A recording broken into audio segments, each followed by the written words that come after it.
En el año 1826, el gobierno de Bernardino Rivadavia contrata al oficial prusiano Federico Rauch para matar indios y limpiar la pampa bonaerense de los ranqueles. Rauch, convencido de su misión, se adelanta a sus tropas blandiendo la espada. Hoy, 18 de enero de 1826, para ahorrar balas, degollamos a 27 ranqueles. En el combate de las Vizcacheras, un indio joven de pelo largo, al que llaman Arbolito, lo espera en una hondonada. El militar europeo va solo, adelantado y a toda velocidad, cuando su corcel es boleado. Federico Rauch, el hombre responsable de exterminar indios ranqueles a lo largo de 2 años, cae. Arbolito, que busca vengar a tantos, le corta la cabeza.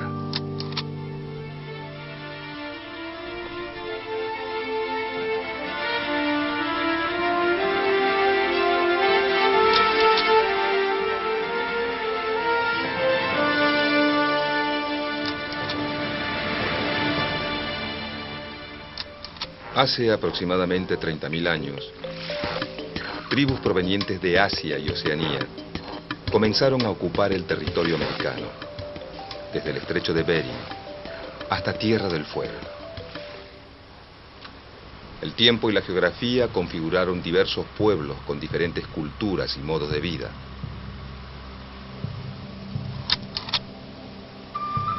Los huichis, los araucanos, los pampas, los tehuelches, subsistieron gracias a la caza, la pesca y la recolección de frutos. Otros, como los incas, llegaron a construir ciudades imponentes y lograron afianzar un extenso imperio que abarcaba los actuales territorios de Perú, Bolivia y el norte de Argentina y Chile. Se calcula que la población total, hasta la llegada de los españoles en el siglo XV, era de 2 millones de habitantes originarios.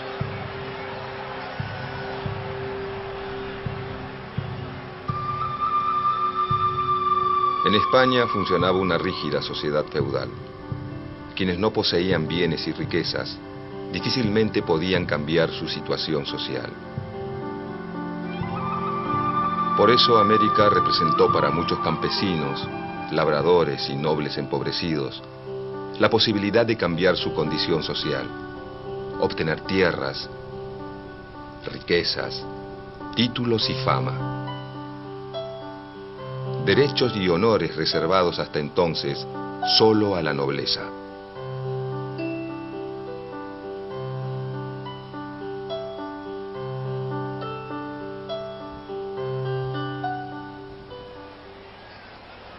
Desde la llegada de don Pedro de Mendoza al Río de la Plata, la política adoptada fue la de las hostilidades con los habitantes originarios, la apropiación de sus tierras y su posterior dominación por medio de la fuerza y la religión. Las líneas divisorias entre los asentamientos españoles e indígenas fueron, durante largo tiempo, fluctuantes y reñidas. La creación del Virreinato del Río de la Plata y la consecuente presencia de un poder político y militar fuerte permitieron establecer una línea de fronteras medianamente alejadas de los centros urbanos.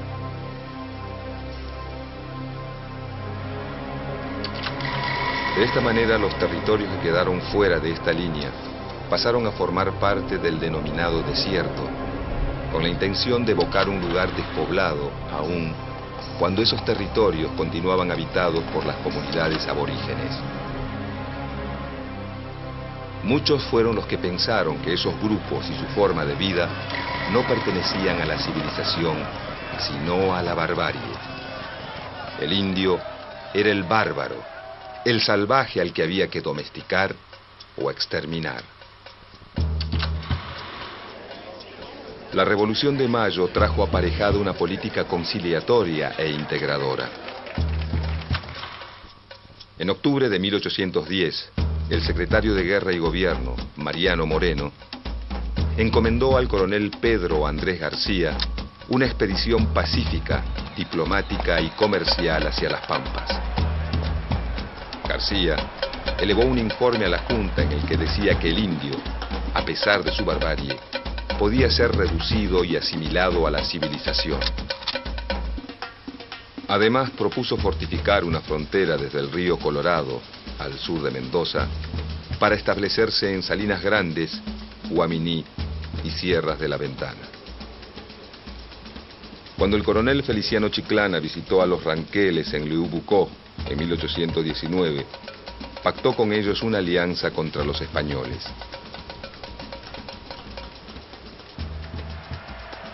En Buenos Aires, El Saladero, industria dedicada a la elaboración de tasajo, carne seca conservada en sal, creció notablemente y dio origen al grupo de los saladeristas rioplatenses, que ejerció enorme influencia en la dirección política del naciente país. Para ello, era necesario, además del ganado, contar con la sal traída de Salinas Grandes o de la costa patagónica, todos territorios pertenecientes a distintas tribus. Así, las estancias cercanas a la ciudad avanzaron sobre territorio indígena y ocuparon los campos donde estos se abastecían de ganado salvaje.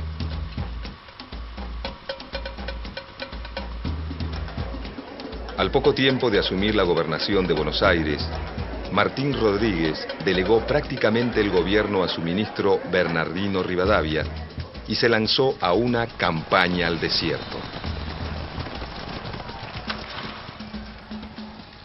La experiencia de todo lo hecho nos enseña el modo de manejarse con estos hombres. Ella nos guía al convencimiento de que la guerra con ellos debe llevarse al exterminio. En la guerra se presenta el único remedio bajo el principio de desechar toda la idea de urbanidad y considerarlos como enemigos que es preciso destruir y exterminar.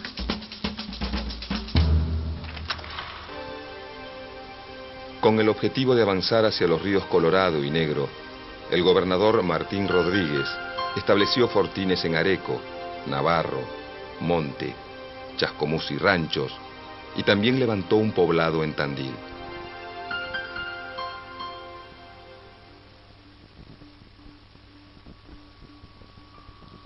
Fue errado y muy dañoso el sistema de conquistar a los indios salvajes a la bayoneta y de hacerlos entrar en las privaciones de la sociedad sin haberles formado necesidades e inspirándoles el gusto de nuestras comodidades. El ascenso de Rivadavia a la presidencia en 1826 significó para los Pampas la pérdida de una enorme cantidad de territorio. Todas las tierras públicas de la provincia quedaron hipotecadas como garantía del empréstito tomado con la casa bancaria Baring Brothers de Londres. Rivadavia decidió entonces aplicar el sistema de enfiteusis, por el cual los productores rurales podían ocupar y hacer producir las tierras públicas, no como propietarios, sino como arrendatarios. La ley promulgada en julio de 1826 lo establecía sin lugar a dudas.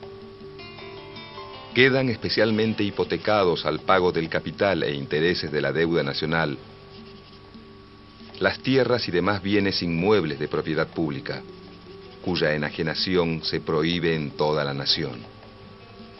En vez de fraccionar la tierra y entregarla en lotes a pequeños y medianos productores para que la trabajaran, la enfiteusis rivadaviana entregó miles y miles de hectáreas a quienes ya eran grandes propietarios.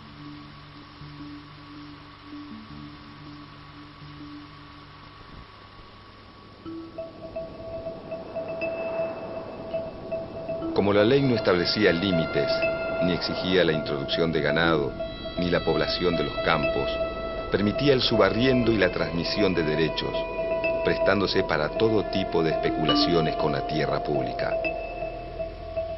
8.600.000 hectáreas pasaron a manos de 538 propietarios privados.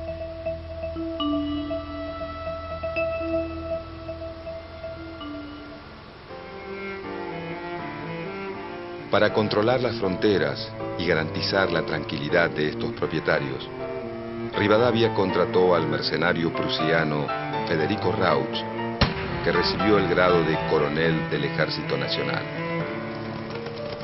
Su estrategia consistía en atacar por sorpresa y asesinar indiscriminadamente a hombres, mujeres y niños. Hoy, 18 de enero de 1826, para ahorrar balas, degollamos a 27 ranqueles.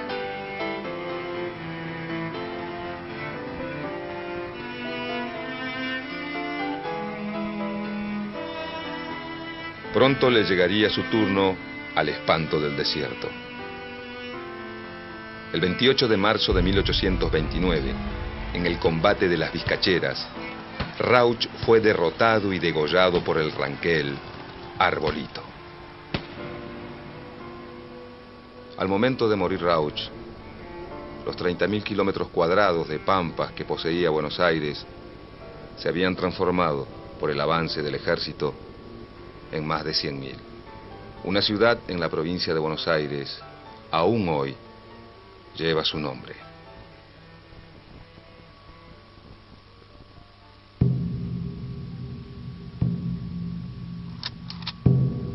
Hacendados, vosotros sabéis que la campaña y la frontera se encuentran hoy enteramente libres de los indios enemigos, que aterrados por los repetidos golpes de muerte que han sufrido en sus mismos hogares y tolderías, se han refugiado al otro lado del río Negro de Patagones y a las faldas de las cordilleras de los Andes.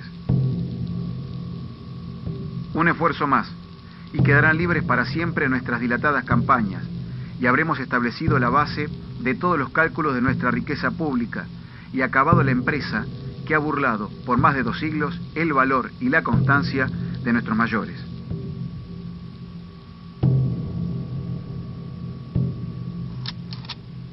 Entre 1833 y 1834, Rosas emprendió su campaña al desierto, financiada tanto por la provincia como por los estancieros bonaerenses. La expedición contó con el apoyo de los gobiernos de San Luis, Córdoba, San Juan y Mendoza. Se le encargó a Facundo Quiroga comandar una ofensiva conjunta contra el indio. Organizados en 3 divisiones, la última dirigida por el mismo Rosas, penetraron en territorio indígena, llegando a los ríos Colorado y Negro y ocupando Choele, Choel. Durante la campaña, Rosas combinó la conciliación con el sometimiento.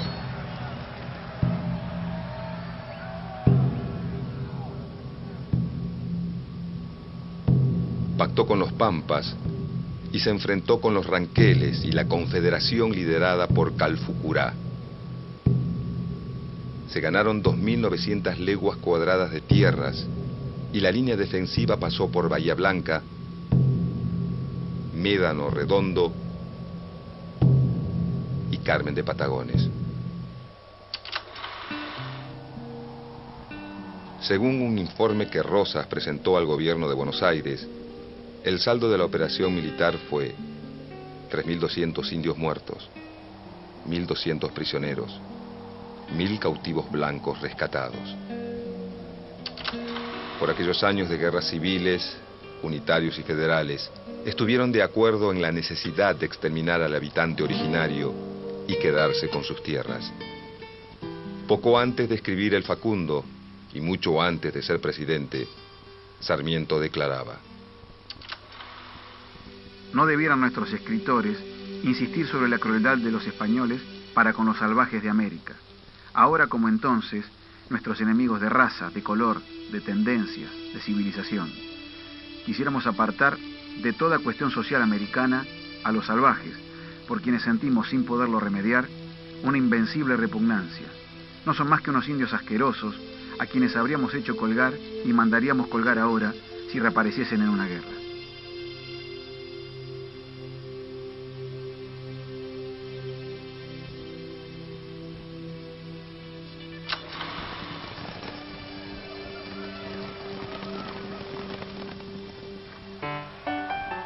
Durante la última mitad del siglo XIX, Argentina se insertó en el mercado internacional como productora y exportadora de productos primarios.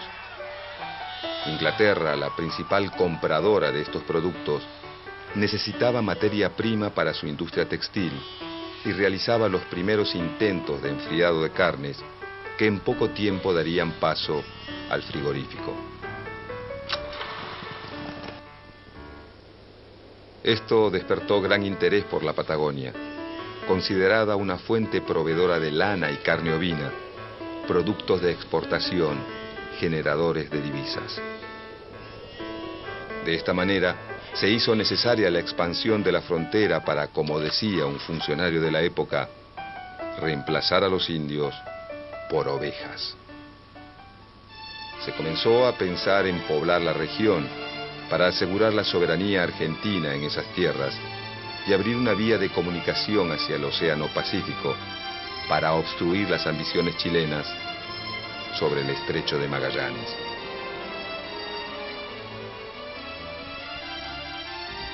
En 1874 asumió la presidencia Nicolás Avellaneda y poco tiempo después promovió la Ley de Inmigración y Colonización. La ley fomentaba la inmigración mediante oficinas de propaganda en las principales ciudades europeas, donde se entregaba folletería informativa que prometía pasaje gratis, tierra en propiedad y trabajo.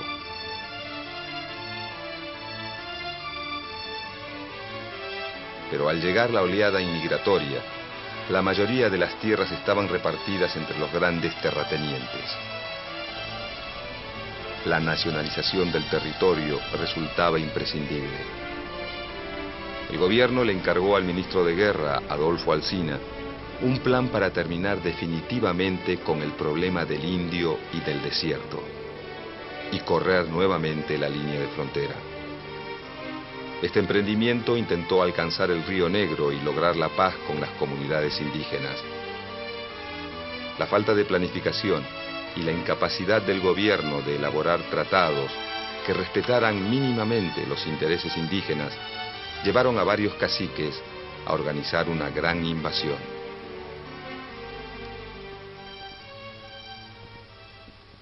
Alsina organizó la contraofensiva en 1876. Como resultado de la campaña se construyeron pueblos como Carué, Guaminí, Puán, Trenquelauquen, Italó, y una zanja de 374 kilómetros, de unos 3 metros de ancho y 2 de profundidad, entre Carué y Laguna del Monte, conocida como la Zanja de Alsina, que tenía como fin evitar el robo de animales.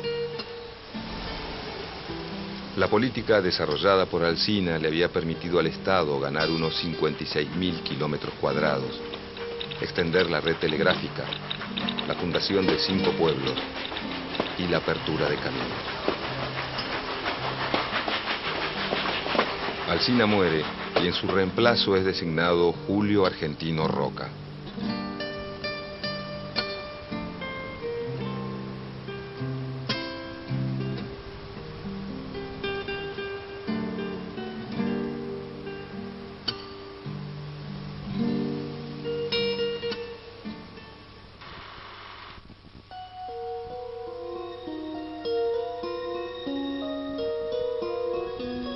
Sellaremos con sangre y fundiremos con el sable, de una vez y para siempre, esta nacionalidad argentina que tiene que formarse como las pirámides de Egipto y el poder de los imperios, a costa de sangre y el sudor de muchas generaciones.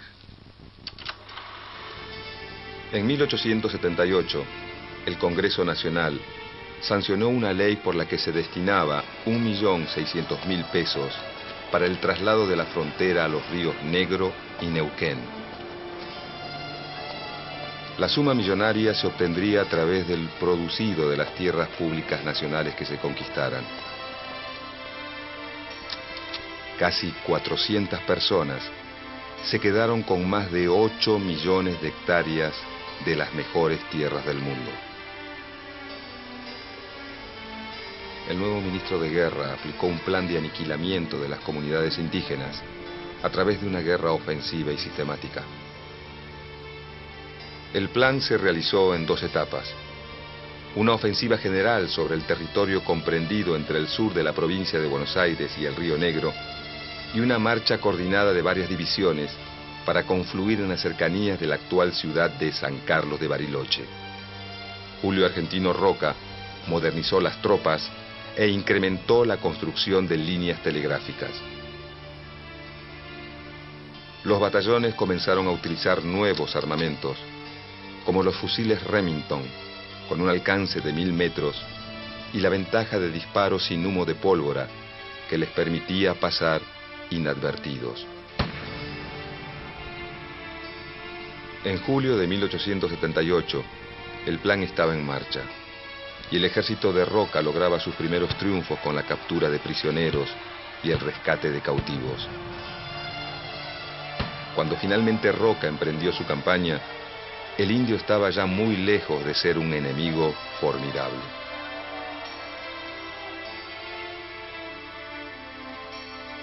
En la superficie de 15.000 leguas que se trata de conquistar, comprendidas entre los límites del Río Negro, los Andes y la actual línea de fronteras, la población indígena que la ocupa puede estimarse en 20.000 almas. Tenemos 6.000 soldados armados con los últimos inventos modernos de la guerra, para oponerlos a 2.000 indios que no tienen otra defensa que la dispersión ni otras armas que la lanza primitiva.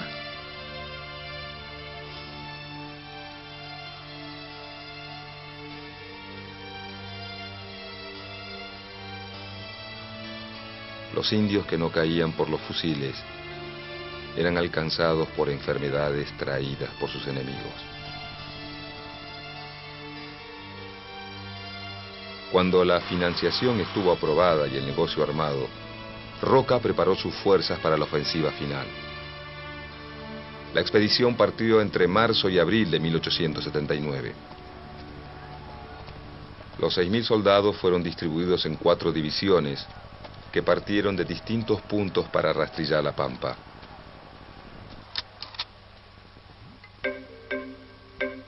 Dos de las columnas estarían bajo las órdenes del propio Roca y del coronel Napoleón Uriburu, que atacarían desde la cordillera para converger en Choele-Choel. Las columnas centrales, al mando de los coroneles Nicolás Levalle y Eduardo Racedo, entrarían por la pampa central para ocupar la zona de Traorú, Lauquén y Poitahue.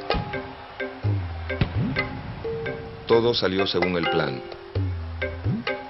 con el acompañamiento de la Armada que con el buque El Triunfo, a las órdenes de Martín Guerrico, navegó por el Río Negro. Roca demoró la llegada de las tropas a Choele-Choel para arribar a la margen izquierda del Río Negro el 25 de mayo de 1879. Tras la celebración de la victoria aquel Día de la Patria, Roca encaró el último tramo de la campaña. El 11 de junio las tropas llegaron a la confluencia de los ríos Limay y Neuquén. Pocos días después, el conquistador ministro debió regresar a Buenos Aires para garantizar el abastecimiento de sus tropas y para estar presente en el lanzamiento de su candidatura a presidente de la República por el Partido Autonomista Nacional. El saldo de la campaña fue de miles de indios muertos, 14.000 reducidos a la servidumbre y la ocupación de 15.000 leguas cuadradas que se destinarían, teóricamente, a la agricultura y la ganadería. Las enfermedades contraídas por el contacto con los blancos, la pobreza y el hambre aceleraron la mortandad de los indígenas patagónicos sobrevivientes. Los vencidos debieron caminar encadenados 1.400 kilómetros hacia los puertos de Bahía Blanca y Carmen de Patagones. De allí partieron en una larga y penosa travesía hacia el puerto de Buenos Aires, desde donde fueron trasladados a la isla Martín García. En la isla fueron embarcados nuevamente y depositados en el Hotel de Inmigrantes, donde la clase dirigente de la época se dispuso a repartirse el botín. Cuenta el diario El Nacional del 31 de diciembre de 1878. Los miércoles y los viernes se efectuará la entrega de indios y chinas a las familias de esta ciudad por medio de la Sociedad de Beneficencia. La desesperación y el llanto no cesan. Se les quita a las madres sus hijos para en su presencia regalarlos, a pesar de los gritos, los alaridos y las súplicas que hincadas y con los brazos al cielo dirigen las mujeres indias. En aquel marco humano, unos se tapan la cara, otros miran resignadamente al suelo. La madre aprieta contra su seno al hijo de sus entrañas. El padre se cruza por delante para defender a su familia.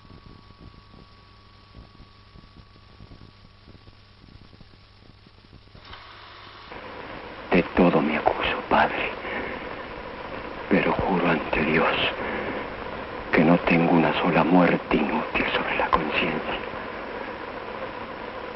La absolución.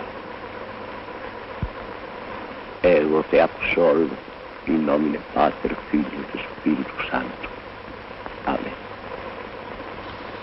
La jerarquía católica expresó oficialmente su beneplácito por la conquista a través de Monseñor Fagnano. Dios en su infinita misericordia ha proporcionado a estos indios un medio eficacísimo para redimirse de la barbarie y salvar sus almas: el trabajo y sobre todo la religión, que los saca del embrutecimiento en que se encontraban. Algunas tribus con sus capitanejos y caciques que lograron escapar continuaron resistiendo por medio de escaramuzas en las fronteras, pero fueron finalmente reducidos por la fuerza o por el pacto, recibiendo un total de 24 leguas en zonas estériles y aisladas. La conquista del desierto cumplió con dos objetivos fundamentales para la élite gobernante: afianzar la burguesía y consolidar el poder militar. Además sirvió para que entre 1876 y 1903, un lapso de 27 años, el Estado regalase o vendiese casi 42 millones de hectáreas a 1.800 terratenientes, vinculados estrechamente por lazos económicos y familiares, a los diferentes gobiernos que se sucedieron en aquel período. 67 propietarios pasaron a ser dueños de 6 millones de hectáreas. Entre ellos se destacaron 24 familias patricias, que recibieron parcelas que oscilaban entre las 200.000 hectáreas de los Luro a las 2.500.000 obtenidas por los Martínez de Oz. Para 1920, solamente 50 familias eran propietarias de más de 4 millones de hectáreas en la provincia de Buenos Aires. Estas tierras fiscales, que según marcaba la ley de inmigración, debían ser destinadas al establecimiento de colonos y pequeños propietarios llegados de Europa, fueron distribuidas entre una minoría de familias vinculadas al poder que pagaron por ellas sumas irrisorias.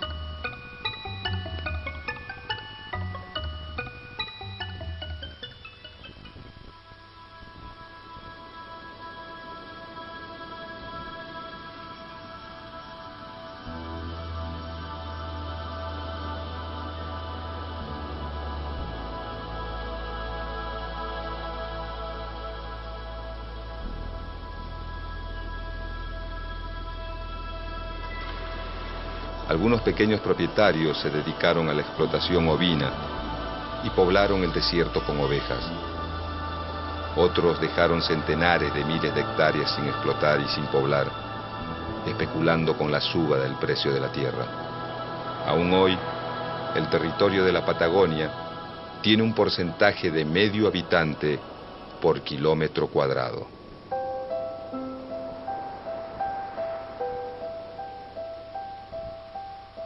Muchos descendientes de los pueblos originarios de esas tierras aún viven ignorados, imaginados como en aquellos días de la conquista.